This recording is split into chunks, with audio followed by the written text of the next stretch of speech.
नमस्ते, आप सभी का स्वागत है मेरे इस चैनल में चिराग एस्ट्रोलॉजी। और हम एक अलग विषय पे बात करेंगे। देखिए, यहाँ पर आपके जीवन में अभी बहुत सारी चीज़ें चल रही है। स्ट्रेस चल रहा है कि भाई जॉब में क्या करें, जॉब छोड़ दें या विदेश छोड़ दें, या बहुत सारे लोग ये सवाल पूछते हैं कि भाई हम कहाँ रहे, क्या करें, कहाँ जाए, ये निर्णय लें या वो निर्णय, यहाँ रहने का या फिर इसको छोड़ के विदेश जाए, विदेश छोड़ के अपने होम कंट्री में जाए।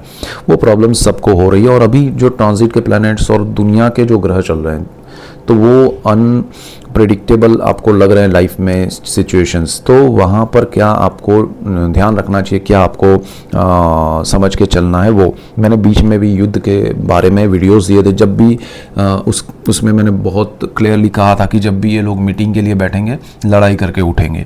तो एवरी टाइम वही हो रहा है और अभी और ज़्यादा बढ़ रहा है। और नेतन्याहू के लिए, इजराइल के लिए मैंने कहा था कि उनको सपोर्ट जो है यूएसए का, वो धीरे धीरे कम होता जाएगा और यहाँ वो चीज़ें आगे डेवलप होगी और उनके लिए थोड़े नेगेटिव स्टेप्स भी होंगे। तो यूएसए, इंडिया, इराक, इज़राइल, सारी दुनिया भर की, चाइना, जापान, सारी कंट्रीज़ हैं, वो ईरान, सब कुछ यहाँ पर प्रॉब्लम में चल रहा है। दुनिया के बड़े जब इफ़ेक्ट हो रहे हैं तो उसमें आपका चार्ट जो है वो उतना पावरफुल इम्पैक्ट नहीं दे पाता है, आपको रिजल्ट्स नहीं दे पाता है, इसलिए आप कंफ्यूज रहते हैं। उसमें दूसरे भी ग्रह हैं कि अभी जो एक कॉम्बिनेशन चल रहा है कि आपका राहु जो है वो कुंभ में है, मीन में शनि है, और सूर्य जो है वो उसके बाद मेष में है, और उसके बाद मंगल जो है वो मेष में है, और सूर्य जो है वो वृषभ में है। तो ये जो स्थिति बनी हुई है चार ग्रहों की, राहु, शनि, मंगल और सूर्य, ये कॉम्बिनेशन जो है चार या तीन ग्रहों का एक दूसरे के बाद, ये सारे पाप ग्रह और क्रूर ग्रह, यानी कि सूर्य पाप नहीं, क्रूर ग्रह है, बाकी सब पाप ग्रहों में है। तो ये इफेक्ट ज़बरदस्त है चार ग्रहों का, ये एक के बाद एक स्थान में बैठना।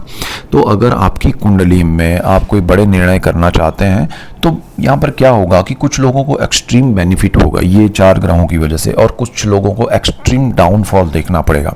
अब जिनकी कुंडली में राहु, सूर्य या फिर शनि और मंगल के कॉम्बिनेशंस अच्छे बने हुए हैं, उनके लिए ये समय बहुत बढ़िया बन सकता है। उनके जीवन में पॉजिटिव बदलाव, अचानक से बड़े लाभ होना।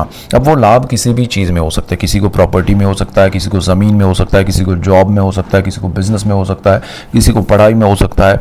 अचानक से आपके जीवन में बहुत बड़े पॉजिटिव बदलाव आ सकते हैं इन्हीं चार ग्रहों की वजह से, बिकॉज ये जो योग बन रहा है वो राजयोग है। और दूसरी चीज़ क्या हो रही है कि ये सारे ग्रह जब राहु और केतु की एक तरफ आते हैं तो वही सिचुएशन चल रहा है, वो एक राजयोग करते हैं। तो सारे ग्रह एक के बाद एक स्थान में बैठकर बड़े राजयोग कर रहे हैं, तो आपके लिए बहुत बढ़िया भी चीज़ें हो रही है। दूसरी तरफ जिनकी कुंडली में यही ग्रह नेगेटिव है, यानी कि वो सही स्थिति में नहीं है, तब जाके बड़े प्रॉब्लम्स आते हैं और आपको डाउनफॉल देखना पड़ता है। आपकी दशाएं सही नहीं है या ये ग्रहों के कॉम्बिनेशन सही नहीं है, प्रॉपर्टी बिक जाएगी, आपकी ज़मीन से रिलेटेड प्रॉब्लम्स हो सकते हैं, आपकी पढ़ाई में प्रॉब्लम्स आ सकते हैं, आपके बिजनेस में या जॉब में प्रॉब्लम्स आ सकते हैं। जहाँ आप बरसों से काम कर रहते हैं वो जगह आपको छोड़नी पड़ सकती है, चाहे आप अपने होम कंट्री में हैं या विदेश में हैं। तो ये आपको समझना पड़ेगा कि मेरे ग्रह कौन से चल रहे हैं अभी, और ट्रांजिट में क्या हो रहा है, और मेरे पर्सनल चार्ट में क्या स्थिति हो रही है, और उसमें दशाएं क्या कॉम्बिनेशन में है। तो ये सारी चीज़ें अगर आप समझेंगे, जानेंगे, तो आपको सिनारियो पता चलेगा आने वाले समय का। अगर वो आप नहीं समझेंगे तो फिर आप उलझते रहेंगे, घूमते रहेंगे, और चीज़ें आपको समझ में नहीं आएंगी, और कंफ्यूज एक स्टेट ऑफ माइंड बनेगा, और आपको उसी कंफ्यूजन में लाइफ का एक ये जो इम्पोर्टेंट टाइम है वो निकल जाएगा। इम्पोर्टेंट इसलिए भी है, यहाँ पर बहुत सारे उतार चढ़ाव देखने मिलेंगे। कहाँ प्रॉपर्टी या कहें कि ज़मीन के भाव जो है वो ऊपर नीचे हो रहे हैं, आपको समझ में नहीं आ रहा है कि ये समय में परचेज़ करें या बेचें। दूसरी तरफ आपको ये समझ नहीं आएगा कि कौन से बिज़नेस में हम जाएं, क्योंकि सारा जो खेल है दुनिया भर का वो ऐसा चल रहा है कि एक दिन बहुत अच्छा, जैसे स्टॉक मार्केट भी अगर आप देखेंगे तो एक दिन बहुत बढ़िया चल रहा है, एक दिन बहुत डाउनफॉल देख रहा है। तो वो जो ऊपर नीचे चीज़ें हो रही है वो आपको कंफ्यूज करेगी और लाइफ में सही स्थिति में नहीं ले जाएगी। तो यहाँ पर ये जो चार ग्रहों का कॉम्बिनेशन है उसमें अगर आपको, अब हम दूसरे पॉइंट पे बात करते हैं कि अगर आपको लग रहा है कि काफ़ी समय से ये योग चल रहा है, आप 15 दिन पकड़ के चलिए, वैसे तो काफ़ी समय से शनि, राहु और मंगल का ये हो गया, फिर सूर्य आया, तो वो सारे कॉम्बिनेशन चल रहे हैं। तो आपको काफ़ी समय से पता होना चाहिए कि भाई मुझे कुछ अच्छा लग रहा है, तो समझिए कि ये योग आपके लिए फेवरेबल है। अगर आपको लग रहा है कि ये नहीं, मैं जब से ये समय शुरू हुआ है, पिछले आप 1 महीने से पकड़ के चलिए, तो ये 1 महीने में हम ज़्यादा नहीं पीछे जाएंगे, लेकिन पिछले 1 महीने में आपने क्या अनुभूति की कि भाई मैं बहुत अच्छा कुछ अचानक से मुझे मिला, लाभ हुए, या फिर मैंने लॉसेस किए, क्या हुआ आपके जीवन में और किस क्षेत्र में हुए। यानी कि आपको प्रॉपर्टी में कुछ प्रॉब्लम हुआ, पढ़ाई में कुछ हुआ, जॉब में हुआ या बिजनेस में हुआ, वो कॉम्बिनेशंस आप समझ के अगर कुछ हुआ है तो वो कॉम्बिनेशंस आप अपने चार्ट को देख के समझने की कोशिश कीजिए। आपको आपका चार्ट पता होना चाहिए। अगर नहीं पता है तो कुंडली कैसे देखें, मेरा वो वीडियो पहला पार्ट है, मैं हमेशा कहता हूँ, ड्रॉ करके बताया है, आपको इजी समझ में आ जाएगा। मोर देन 13-14 लाख समथिंग लोगों ने देखा है, तो उनको लाभ हुआ है। तो आप भी वो देखिए और अपनी परिस्थितियों को आकलन कीजिए, एनालाइज कीजिए, मज़ा आएगा आपको। आने वाले समय का एक थोड़ा भी ज्ञान हो जाए कि भाई ये चीज़ें हमारी लाइफ में हो सकती हैं और इसका हमें बेनिफिट मिल सकता है या लॉसेस हो सकते हैं, तो आप उसके अकॉर्डिंग चल पाएंगे। अब हम उपाय की बात करते हैं। देखिए, ऐसे समय में आपको उपाय करने चाहिए। आप क्योंकि ये क्रूर ग्रह, पाप ग्रह हैं, और ये सारे महादेव की शरण में रहने के लिए या विष्णु जी की आप पूजा या विष्णु सहस्त्र नाम कर सकते हैं, आप महादेव का अनुष्ठान कर सकते हैं, मतलब जो लघु रुद्र है उसका आप कर सकते हैं पाठ या हवन करवा सकते हैं। आप खुद श्री नारायण से जुड़े हुए कोई भी पाठ कर सकते हैं, उनका नाम कर सकते हैं, सहस्त्र नाम। और आपको यहाँ पर सूर्य नारायण की पूजा करनी चाहिए, उनको अर्घ देना चाहिए, उनके मंत्र स्तोत्र पाठ जो है, नाम है, वो हमेशा आपको करने चाहिए। उससे आपको बहुत फ़र्क पड़ेगा। यहाँ जो नेगेटिविटी है वो कम होगी, आपको सही दिशा दिखेगी। क्या होता है, एक पर्दा लग जाता है हमारे नज़र के सामने, हमारे विचारों के सामने, हमें कुछ दिखता नहीं है, समझ में नहीं आता है, और जो सामने से कुछ कह रहा है, कोई हमें बता रहा है, वो भी हमारे अंदर उतरता नहीं है, हमें उसके अकॉर्डिंग चलने का मन नहीं करता। ये सारी सिचुएशन अगर आपके साथ हो रही है तो समझिए ये समय आपको संभालना ज़रूरी है, और उसमें ये सब पूजा अनुष्ठान पाठ वगैरह करना चाहिए।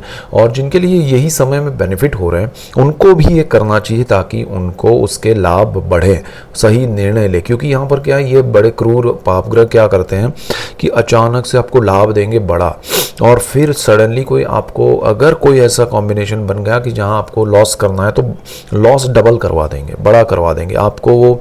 या फिर आपके ग्रह बहुत अच्छे रहे तो कम करवाएंगे, लेकिन लॉस की वजह से हमारा फोकस लॉस पे ही जाता है। सारी चीज़ें कहें सबके लिए, तो मेष वालों को अपने कार्यक्षेत्र में और पैतृक चीज़ों में ध्यान रखना है, पिता से ध्यान रखना है। वृषभ वालों के लिए भी अपने इनकम के सोर्स पे कहीं झटका ना लगे, या फिर बहुत बेनिफिट हो सकता है। तो देखिए, यहाँ दोनों चीज़ें होंगी। मिथुन वालों के लिए यहाँ पर विदेश के मामले में प्रॉब्लम्स आ सकते हैं, या भाग्य का थोड़ा बहुत यहाँ कॉम्बिनेशन जो बन रहा है वो कहीं ना कहीं आपको सपोर्ट कर जाएगा या फिर लॉस करवाएगा। एक्सट्रीम दोनों सिचुएशन होगी, हम उसकी बात कर रहे हैं। कर्क वालों के लिए गुरु अच्छा है, लेकिन फिर भी ये जो सिचुएशन बन रहा है उसमें आपको थोड़ा ध्यान रखना पड़ेगा। अपने जो भी लाइफ पार्टनर है या बिजनेस में पार्टनरशिप है उनके लिए, और अपने कार्यक्षेत्र में, अपने पैतृक संपत्ति में, उधर आपका जो सिंह राशि है उनको भी थोड़ा ध्यान देना पड़ेगा। या तो ये आपको एक्सट्रीम बेनिफिट करवा जाएगा, ये योग आपको सडनली गवर्नमेंट से बेनिफिट होगा, सरकारी नौकरी लग सकती है या फिर छूट सकती है।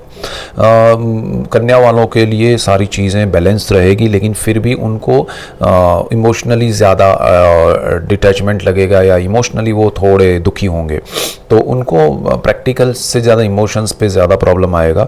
अगर हम उसके बाद तुला के लिए बात करें, तो तुला वालों के लिए ये सारा सिचुएशन जो बन रहा है वो उनके माइंड पे इफ़ेक्ट कर सकता है, या उनके थॉट्स पे नेगेटिव इफ़ेक्ट कर सकता है, या फिर वो एक्सट्रीम सोच सकते हैं कि भाई मैं ऐसे ही करूँगा, मुझे इसमें बेनिफिट हो रहा है। तो बेनिफिट को ही आप अपना मोरल बना के चलेंगे, चाहे वो सही दिशा है या नहीं, वो आप नहीं सोचेंगे।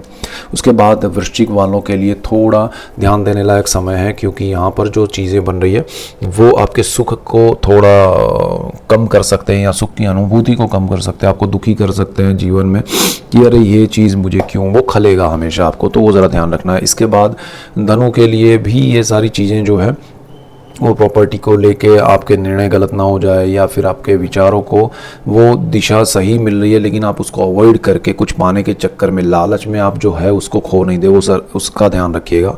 या फिर अचानक से आपको बड़ा लाभ मिल सकता है जो आपने सोचा ही नहीं है। तो अगर आप कम सोचेंगे तो ज़्यादा बेटर रहेगा। मकर वालों के लिए गुरु की नीच दृष्टि भी है और ये योग भी है, तो अचानक से आपको शनि महाराज मालिक है आपके बहुत बड़ा लाभ दे सकते हैं या फिर एक्सट्रीम डाउनफॉल दे सकते हैं। किसी भी क्षेत्र में आप काम करें, ज़रा ध्यान रखिएगा। तो बेनिफिट होगा तो भी बड़ा होगा, तो नेगेटिव मत सोचिएगा।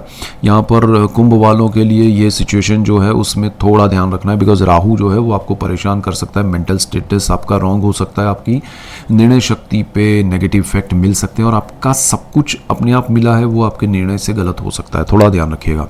मीन वालों के लिए ये स्थिति है, वो सारी चीज़ें आपके लिए अच्छी है लेकिन आपके खर्च की वजह से आपके जो सेविंग्स है उसमें इफेक्ट ना हो, वो ज़रा ध्यान रखिएगा। और आपको जो सपोर्ट सिस्टम आप जिसको समझ रहे हैं वो नहीं है, आपका खुद का अनुभव या कार्यक्षेत्र जो है उसको सपोर्ट सिस्टम बनाएंगे तो लाभ होगा, क्योंकि यहाँ पर सडन बेनिफिट हो सकते हैं या सडन लॉसेस हो सकते हैं। लॉसेस आपके करीब में जो चीज़ें हैं, लोग हैं, उनसे होगा, और जो आप खुद पे करेंगे, खुद से करेंगे, उस पे आपको बेनिफिट करा सकते हैं ये प्लैनेट्स। तो ये कॉम्बिनेशंस के इफेक्ट ज़बरदस्त है, अलग है। और ये मेन पॉइंट से आप सबके लिए चैनल पे नए हैं तो सब्सक्राइब कीजिए, बेल आइकन ज़रूर दबाएं और लाइक कीजिए, शेयर कीजिए। आपको और सबको लाभ होगा तो मुझे खुशी होगी। So that's it for today. Keep watching Chirag astrology. Thank you for watching. God bless you and good bye. Thank you.